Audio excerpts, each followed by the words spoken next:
Hey, I'm Marlena Compton, and today I'm going to live stream a talk that I gave yesterday here in Nashville at the Agile Deliver 2019 conference. I have turned off the comments for this YouTube live stream because yesterday the dudes at the conference started using their feedback system as an attack vector. So I have disabled the chat here, and hopefully the link to the slides is in the description. I could not get it together to screencast, show you my screen, and to live stream at the same time. I'm going to fix that and do it next time. But today, just open the slides and you can follow along as I kind of go through my own slides. And I have my little Pears behind me.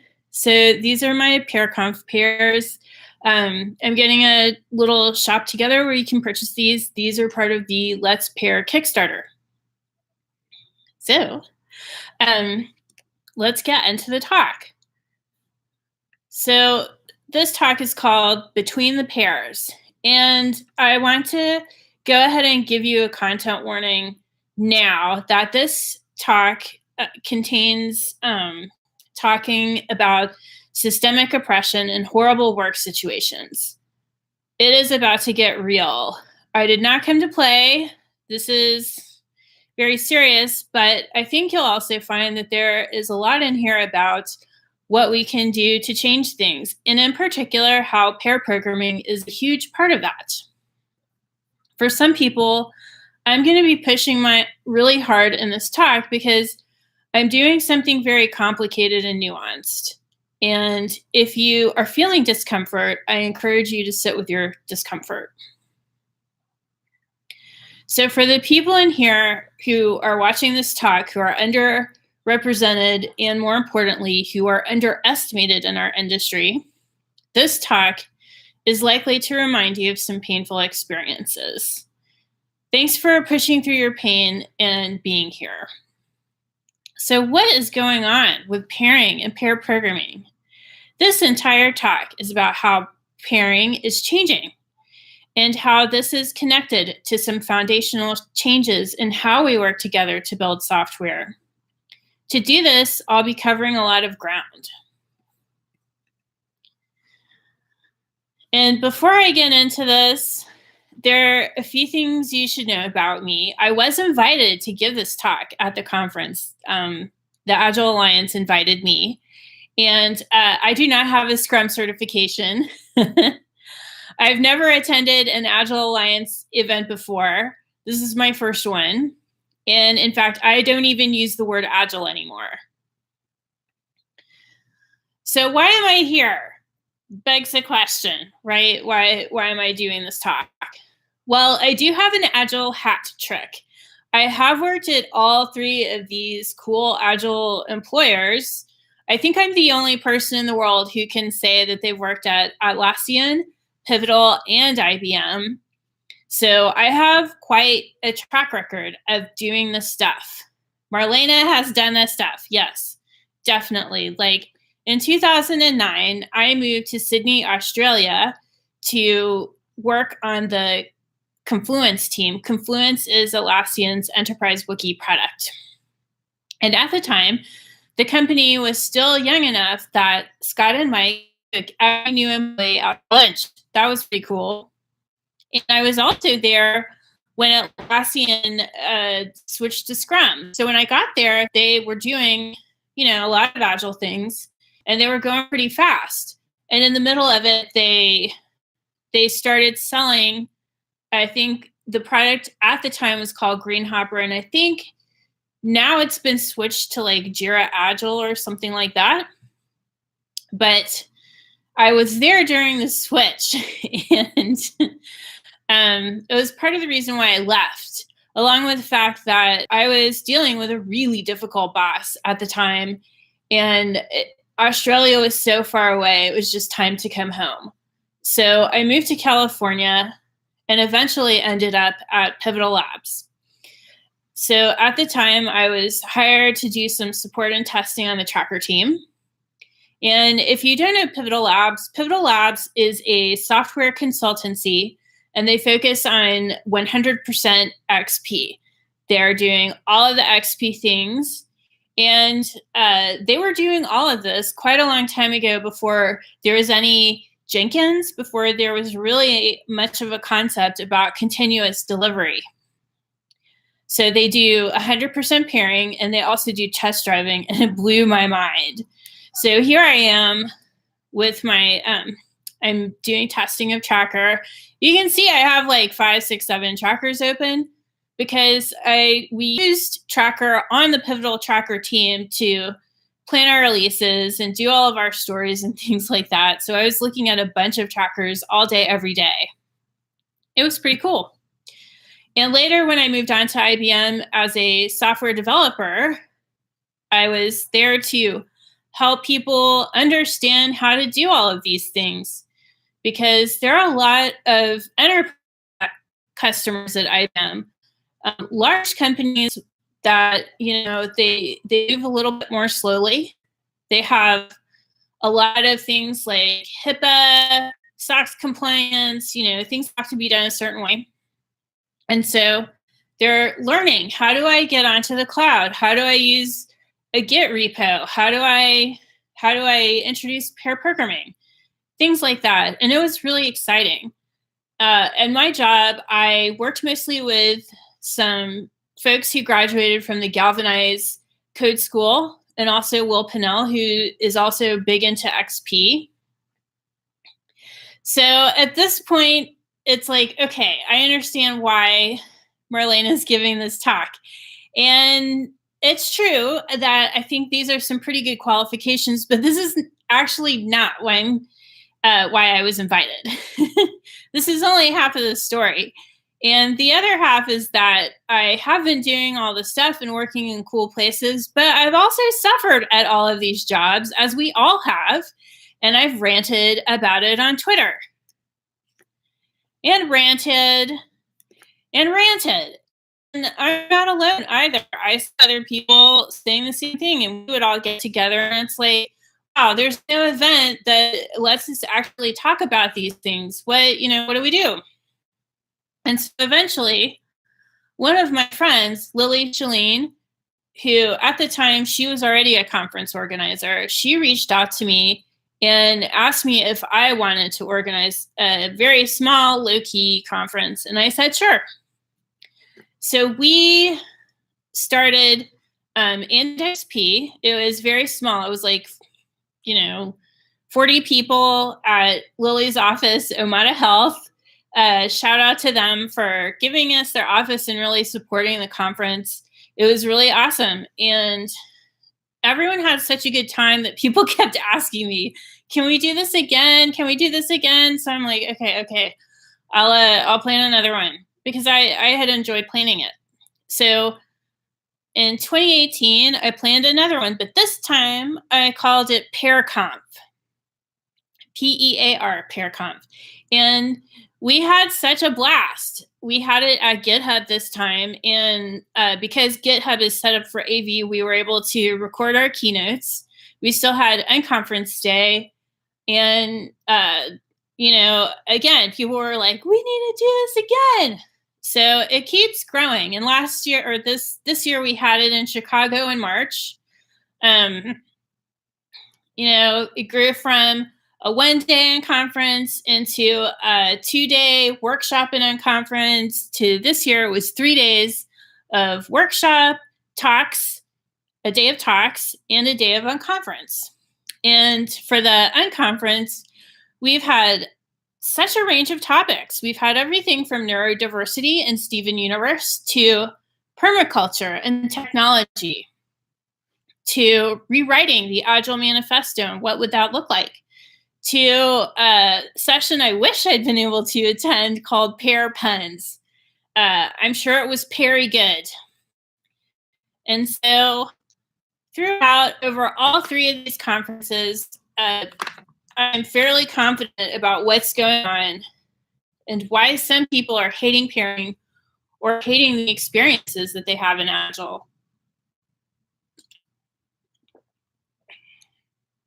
And it comes down largely to the power dynamics and to what happens in a group where you say people can just figure it out for themselves, kind of like kids in the basement.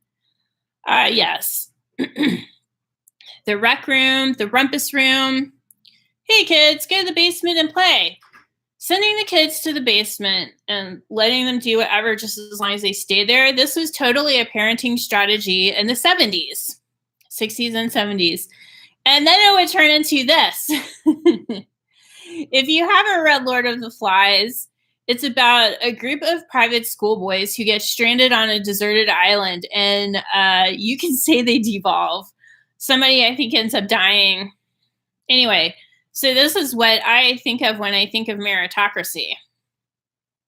Frida Kapoor Klein, a venture capitalist and social activist who's the head of the Kapoor Center for Social Change in the Bay Area, says that Silicon Valley's obsession with meritocracy is delusional. I think that Agile's obsession with meritocracy is delusional. But what's so bad about this, right? Like, what if everyone could contribute equally based on merit? What's so bad about that? Unfortunately, it sweeps something pretty big under the rug. Meritocracy does not account for privilege at all. What do I mean by privilege? So this definition of privilege comes from Ijeoma Oluwa's book, So You Want to Talk About Race. And I would show you this book. However, it is propping up my laptop today, so you will have to Google it. It's a wonderful book. And she says that when somebody asks you to check your privilege, they're asking you to pause and consider how the advantages you've had in life are contributing to your opinions and actions, and how the lack of disadvantages, so if you have not had a lot of disadvantages, is keeping you from fully understanding the struggles others are facing and may in fact be contributing to those struggles. A privilege has to come with somebody else's disadvantage. Otherwise, it's not a privilege. And it's really easy to argue that, but my privilege isn't hurting someone. It's their lack of privilege. Don't blame me. And in a way, that's true. But it's this, that the privilege is coming at somebody else's disadvantage. I don't think you can ignore that. And we're at the point where it is kind of like we're shifting who has to carry the weight of this. And so when we talk about privilege, there are a bunch of different things that play into privilege. And when we talk about intersectionality, it's the fact that we have all of these different factors about us. Like everybody probably hits one or two of these things. I think that race, gender, and skin color are probably the most heaviest privilege influencers. But it's something that changes from minute to minute. And it's kind of its own topic. But these privileges give you more or less power when it comes to dealing with other people, being seen, and being given credit. So if we think of an example, say you're driving down the road in your car, and you see a disheveled man walking down the road, and he's carrying a backpack. Do you stop and give him a ride? What if you're in the desert and there's no water for miles around, and you know this, and it's really hot. And so you know that this person is going to be out in the sun for quite a long time. What if the person is Black? What if the person is white, young, and physically attractive? We layer an awful lot of assumptions and biases in, and this is no different when we're at work building software. So let's think of like an Agile software example. Remember, we're thinking about privilege. So your Agile team is probably mostly white dudes.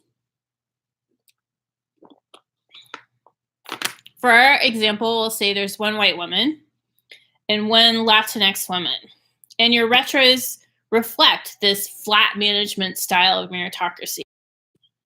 Who gets to contribute to the discussion the most? I know that it certainly was not me. Is there someone who routinely has to leave to take care of a parent or a child? If so, they don't get to have as much input.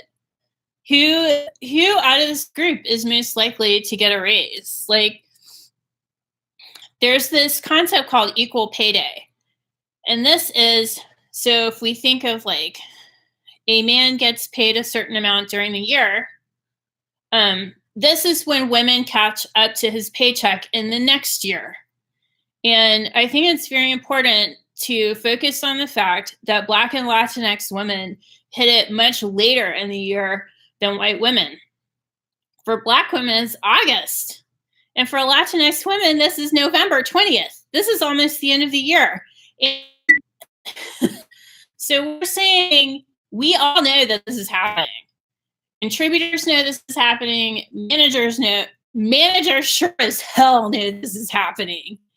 And we're supposed to be in these flat teams. We're all equal. So let's take a pair programming example. Kelly, an older white man, and Anna, a younger Asian woman, start their pair programming session for the day. As Kelly pulls in changes from the repo, he says, "Okay, let's open the kimono." Anna blushes, but is silent. Kelly begins to type and types for most of the day. Every few hours, he'll let Anna type some until she makes some syntax mistakes and he jumps in. Note, I have another YouTube about jumping in. You can see it in the channel. Every time Anna tries to contribute an idea, Kelly tells her, "That's not how we do it here." Anna finds this extremely irritating and eventually stops trying to contribute ideas. This is what's known as a microaggression, a subtle paper cut that reminds people of color that success is stacked against them, and yes, people who are Asian are also people of color. So when Kelly, so microaggressions are small daily insults and indignities perpetrated against marginalized or oppressed people because of their affiliation with that marginalized or oppressed group.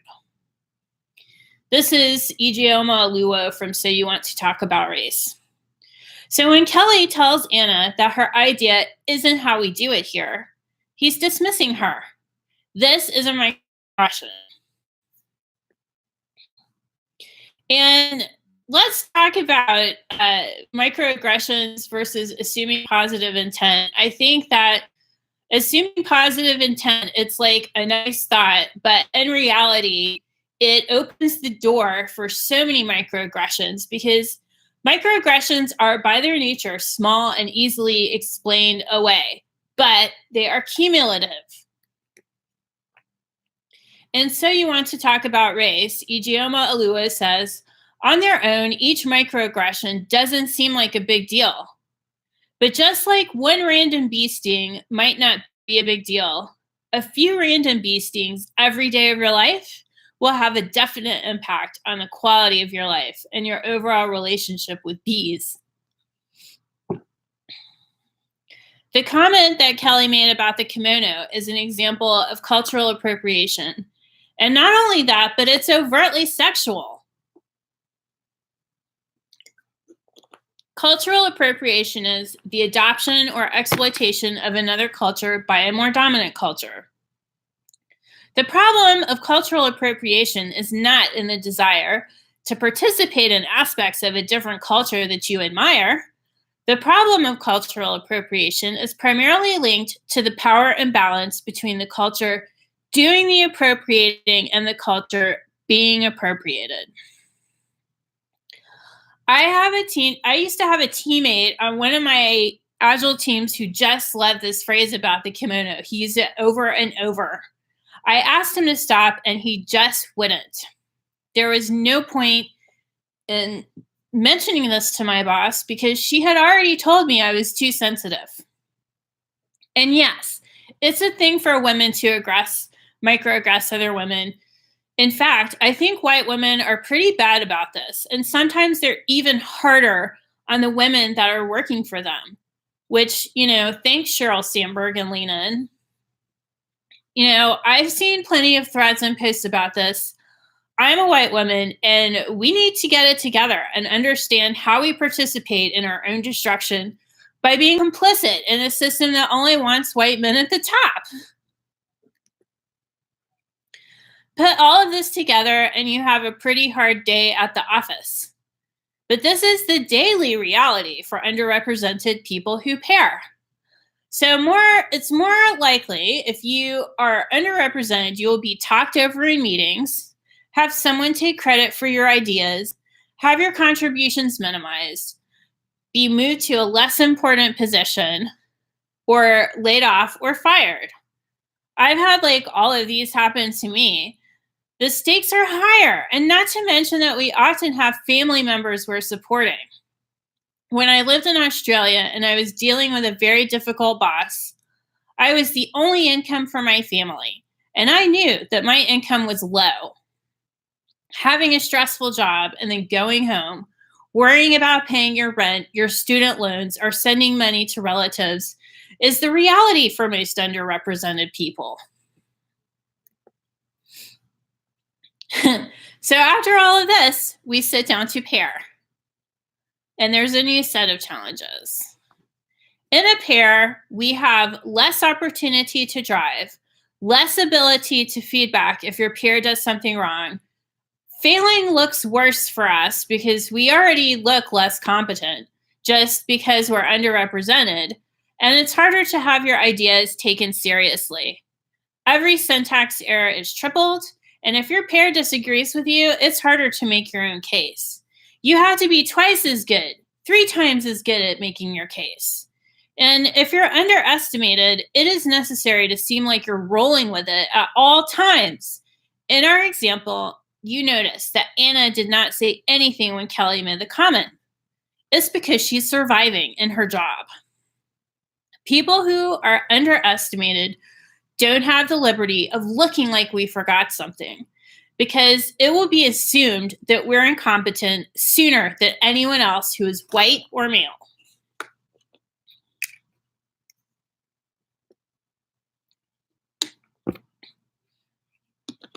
So I'm going to tell a story about GitHub. And maybe you remember this story from 2014. It's very peak San Francisco. So in 2014, GitHub had this brand new fancy office, and it even had a replica of the Oval Office from the White House because they could. And the reg in this office has this picture of Octocat, and it says, United Meritocracy of GitHub. Shortly after this, a few months after, or maybe a year after they all moved into this office, Julie Horvath very publicly left GitHub after being harassed out of the company. This was the first time, I think, someone had quit their job in tech, and it was so public and so horrible. Before this, no one had really challenged this idea that maybe meritocracy has some issues. Some of the main critics of the reg were Ash Dryden, who ran AlterConf for a long time, and Shanley Kane, formerly of Model View Culture. This was a really big deal on Twitter. So I belong to this intersectional feminist hackerspace in San Francisco called Double Union. This is when Double Union was just getting started. So to get money for a lease, Double Union did a Kickstarter, and one of the prizes was a custom woven rug with the phrase, "Your meritocracy is a joke." It made a bunch of headlines. TechCrunch and other tech news sites and blogs talked all about this, and "Your meritocracy is a joke" was a popular refrain in San Francisco for quite some time. And eventually GitHub got rid of their rug. So remember what I said about getting fired? The stakes are real for us. And I'm not up here ranting just to rant, I'm up here because of job and life consequences. The thing about meritocracy is that while it's not on its face racist or misogynist, it clears this path for unconscious bias and privilege. And so if you're looking at the slides, I'm on slide 38, picture of dudes. You may be able to see a pattern. It's that they are all white, and at this point, most of them are pretty old. If these dudes, these are all the dudes that signed the Agile Manifesto, and yes, they are all white dudes. If these dudes sit down to pair, they don't have to care nearly as much about being considered incompetent from the get-go. They can relax because they are going to get credit for their ideas. It will be assumed that they are competent. They don't have the same worries as underrepresented people. And here's where we get to something that is uncovered magically at each and every Pear Conf. And I think that Sarah May said it best in her keynote at Pear Conf 2018. Agile ignores power dynamics because they can. In the case of our pair, as far as Kelly is concerned, he did just fine. In the case of Anna, my guess is she didn't have a great day and is less interested in pairing. Speaking of microaggressions and cultural appropriations, and this is a side rant to my actual rant, I am really sick of dealing with language related to Agile that is rooted in racial, gender, and ethnic oppression.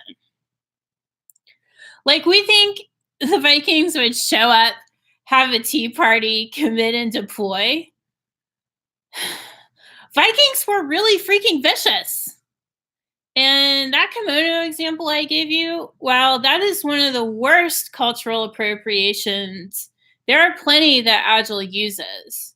And there's this whole set of words that I don't use anymore because it is cultural appropriation. Words like kata and dojo. Is anyone from Japan who's Japanese profiting from the use of these terms when you use them? Mostly it's white dudes using these terms, and because it comes from martial arts, I've noticed they also have an unfortunate side effect of being like sports metaphors, which means you're slowly edging your group towards the locker room. This is double points off. There's also mob programming. I have seen so many people flinch at this name. What if you're a person of color and someone in your family was lynched by a mob? Approximately 5,000 people were lynched in America in the 20th century. How would you bring this up? What if you were sexually assaulted by a group? What would you even say? How could you even say anything? You just have to sit there and be triggered all day. I call it party programming or schooling, like School of Fish. There's also software craftsmanship. So Bob Martin, a man I will not on my own because it's presumptive and sleazy, has doubled down on this so many times. And I know this term isn't going away, but really think before you build a business around a term like this. I mean, if you really have to take the first step, it's not perfect and there needs to be something better, but switch it to craftsperson. Just try to do something. So at this point, I know that somebody watching this is saying, Marlena, quit taking our fun away. You're taking all the fun away. Well, here's the thing. For many of us, including me, this was never fun. This was never fun. Sit with your discomfort. So that's my side rant, and I've added a slide of a relaxing School of Fish. This is slide 42. The reason why I think schooling is a better name than mob programming is because I think it describes what's happening a little more accurately. People are learning how to coordinate with each other, and I also like the educational metaphor because it's all about like learning and finding things out. It also makes a good slide because A School of Fish is a fun and relaxing thing to watch. So how can we tell when do we know that we need to start adjusting? Ijeoma Oluwa says when we identify where our privilege intersects with somebody else's oppression, we'll find our opportunities to make real change. And it is an opportunity. So I like to say prioritize marginalized people's safety over privileged people's comfort. This is the shift we are making. And I use the present tense because it's happening whether you choose to participate or not. This phrase is part of the AppearWorks Code of Conduct, and it's a good thing to keep in mind. Prioritize marginalized people's safety over privileged people's comfort. So now that I have your attention, I understand that names are heavily entrenched and that this isn't going to change because I put it in a talk or I put it on a slide. But there are things that you can do to respect that there could be a better name. One thing is to stop laughing when people suggest that maybe it makes them uncomfortable. Notice if people flinch when you say mob programming and maybe switch to party programming for them. And stop telling people, well, that's what it's always been called. My most popular posts on Medium to this day are about TDD because I freaking love TDD. And they used to say kata, but I have now changed it to TDD exercises, and it has not affected the number of people reading these posts at all. TDD exercises is not as catchy, but is also not going to cause as much pain.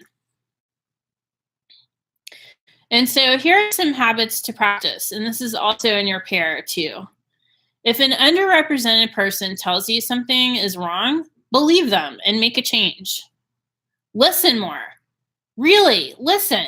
I think that for Americans especially, our discussion style is to interrupt each other, to jump in with a thought. However, in most of the world, it's not like this. And so there are a lot of people for whom this discussion style is really difficult. And so I encourage people to make more room for others to contribute to discussion, especially like in a retro situation.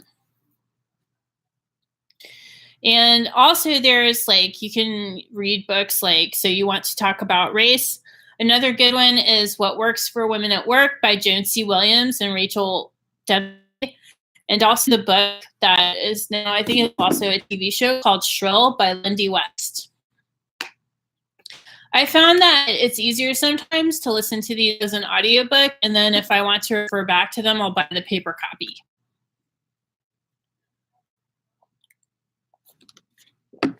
So Agile is almost 20 years old. XP is also getting up there. At this point, having worked for most of my nearly 20-year tech career in Agile and XP shops, I've noticed that Agile has a certification, a manifesto, an alliance, and a very large conference. Agile is an institution, a money-making industry, and it's also a hell of a brand. Is it bad to have a brand? I don't think so. But how much money and how much career and tech status have these men and others received using the Agile brand? How many jobs? How many conference talks, keynotes, publishing deals, and coaching jobs? A few. And some arguably more than others. At this point, Agile is very much an institution. So notice that I'm not making a value judgment here. There's no good or bad in the statement. I don't think that there has to be. It kind of just is. And stepping back for a moment, I want to briefly look at another type of institution. But first, I've put in a slide that shows my dog Stacy. I'm on slide 50. She's real cute, and I thought, you know, it was kind of a heavy talk, so good place to put a little break. So when I was working at IBM, a lot of my teammates were hired straight out of Galvanize, and this is a code school. They were amazing teammates. They all had prior life experiences, including college, before they decided to learn how to code, just like I did. And I was impressed by their depth, their dimension, their empathy. At Dev Bootcamp and Galvanize, students had to do pair programming similar to a lot of other code schools. And not only did they have students do pair programming, they gave people feedback on their pair programming. Feedback on pairing. I've just taken you on a pretty intense tour of how pairing can go wrong, and that's just for underrepresented people. The truth is, there's never been a great system for feedback on pairing, ever. It's all ad hoc, completely subjective, and it's dependent on whoever is on the upper side of the power dynamic in a pair or in a team. How could that possibly go wrong? I've just counted the ways for you. So at these code schools, not only were they teaching people how to code, they were teaching them how to pair and how to be accountable to each other. And this is a lot of what I think we've been advocating for, but it's set up in a way that's not necessarily agile. And at these schools, people have opted in to be there. They want to be there. The stakes are high. They need a job. And they know they'll be going up against CS grads in the job market. So they're motivated and open to learning. To be sure, there's no Scrum certificate happening.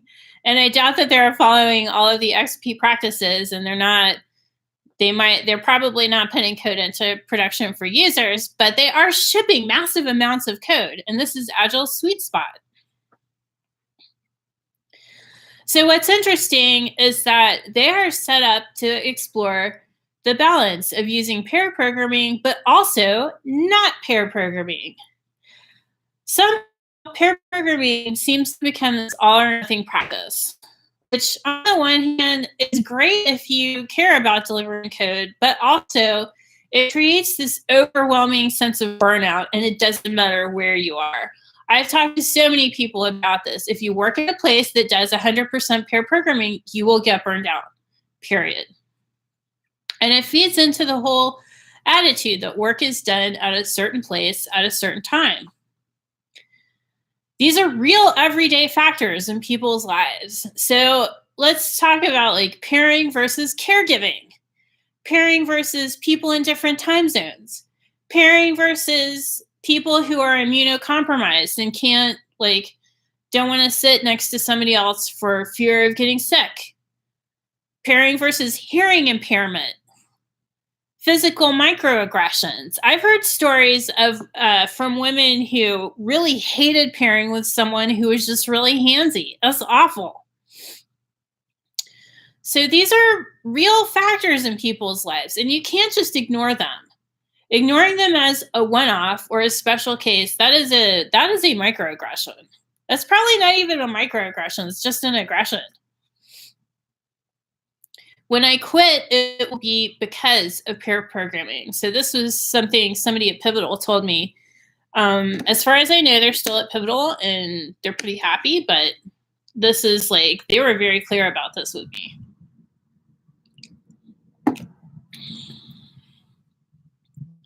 So when I think about pairing versus soloing, I like to think about a healthy mix. I think they're both important. And pair programming is now a well-known practice, but it has not taken over the world. We have the most complex systems ever that were probably built without pair programming. And I'm a pairing expert who loves pairing, but I have no problem saying any of this. People who pair get better at coding, but soloing helps you to build confidence. And it also makes you a better pair and gives underrepresented people a way to show our competence on a team, which we really need. So soloing is important for supporting people who are underrepresented in tech. Remember, keep it at a healthy mix. We're in this new world. The workforce is getting a bump from code schools, and something really interesting is happening. I'm on slide 62. Beyonce. She's saying, I'm not bossy, I'm the boss. The good school grads are now senior devs, engineering managers, and CTOs. Woo! I think this is amazing that we are now in this new place. We have this new landscape of conferences such as Write Speak Code, Code Newbie, Afrotech, Pear Conf, I think the North Star from Black and Brown Founders. And, these folks have budget.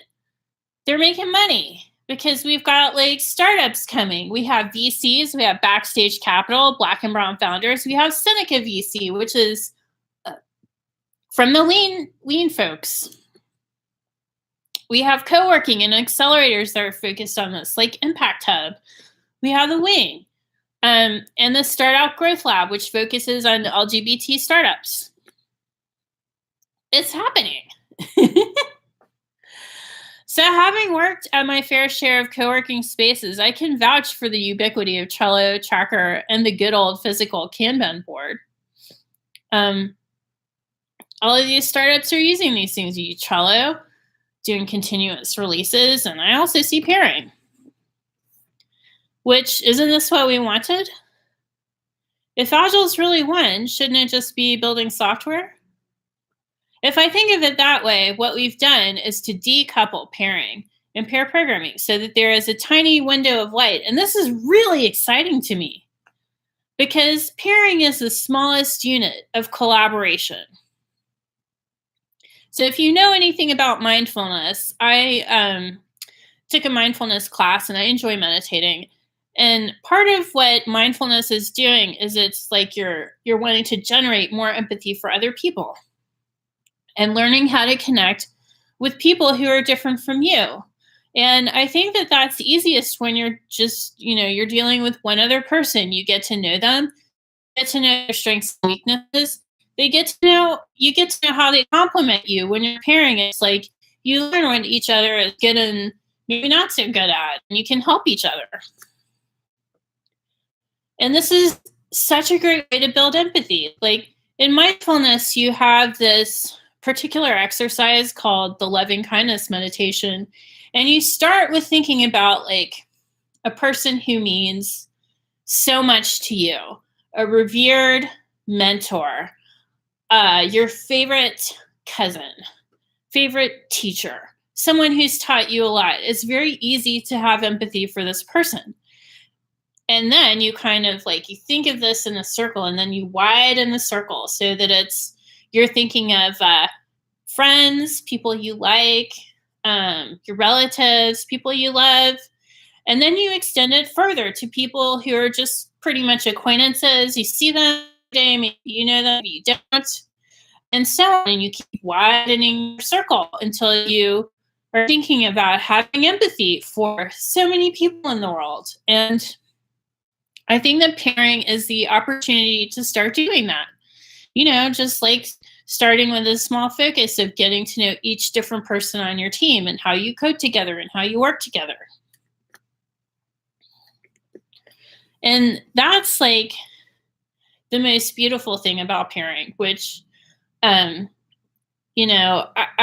want there to be more pairing in the world because I want there to be more empathy. Not only is pairing a powerful technique, but I think that it also brings out the best in people if we can find a way to make it a more positive experience. And so this is why I care about like, how do we work on these power dynamics with each other? I think that pairing is the way to do that. If you're trying to get better at these ally skills and you need a way to practice, pairing will help you with that. So my name is Marlena Compton. My company is AppearWorks, and I hope you enjoyed this talk. I hope you learned something, and I hope that you were able to work through any discomfort that you had. If you enjoyed this talk, I hope that you will join us on May 14th for the Pear Conf May meetup. It is online on your computer. You can join from wherever you are. And I also hope you'll consider submitting a talk to Bay Bridge Ruby. This is a Ruby conference I'm putting on in September, at the end of September. And I really hope that you enjoyed this and got something out of it. Remember, prioritize marginalized people's safety over privileged people's comfort. And thank you so much for joining me and for sticking with me through this talk. Bye.